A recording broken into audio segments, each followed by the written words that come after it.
Hey folks, welcome to the next page of Field Notes. I'm going to do a little walk and talk today. I've got a kind of a hike to my fishing spot. I'm going to go after a few white bass today, or at least I'm going to try, see if I can find them. And that's kind of what this video is going to be about. You know, a lot of folks, they live in places real close to a certain species of fish, like trout, or on the coast, and they get real good at fishing for that species. They have the gear for that species, and they have the experience, really. I'm talking about guides and folks that are privileged enough to live in one of those places. Where I live in central Texas, you know, we have lots of different opportunities here, and that includes a few hours to chase redfish on the coast. Here in central Texas, we've got the ability to fish for rainbow trout even a few months of the year, and in the Guadalupe River and other rivers actually that are stocked. It ain't Colorado, it ain't Montana, but we still have the ability to. We also have black bass, we also have carp, we also have white bass, which I'm chasing today, and we also have drum. We have rivers, big rivers, small rivers, creeks, in kind of a in-between spot like that today.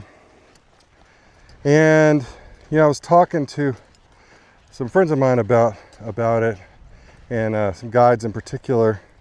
And you know, the problem is it's a great opportunities, but the problem is, last week I'm fishing for rainbow trout with streamers and dries and nymphs, and today I'm chasing white bass, and next week maybe in the boat chasing black bass, or maybe down on the coast chasing the redfish. And each one of those situations calls for different gear, and it really calls for different skill sets as well.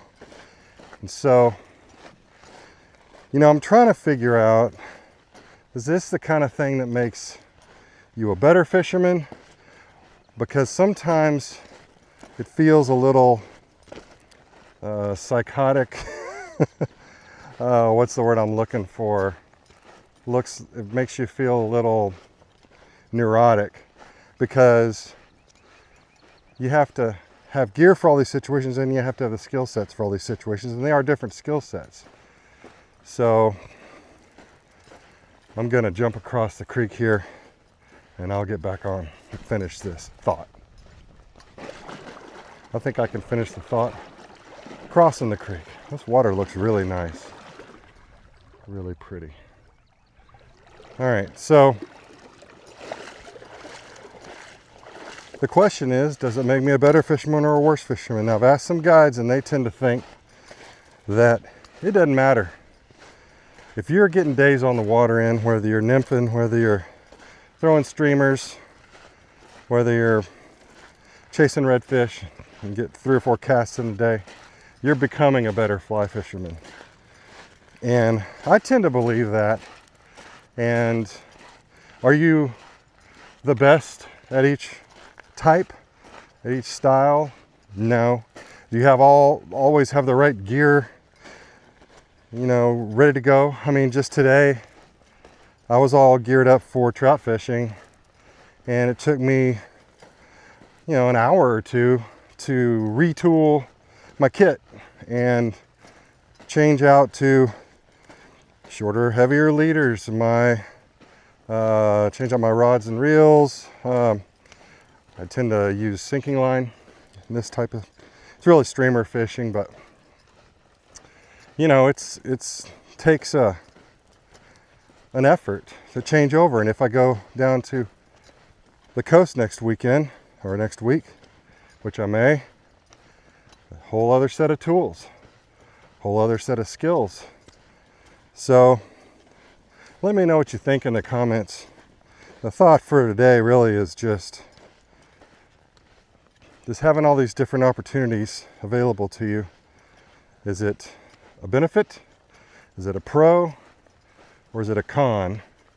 It's definitely a con when it comes to gear, because you do end up buying a lot of specialized gear for different situations.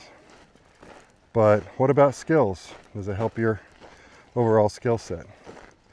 Let me know what you think.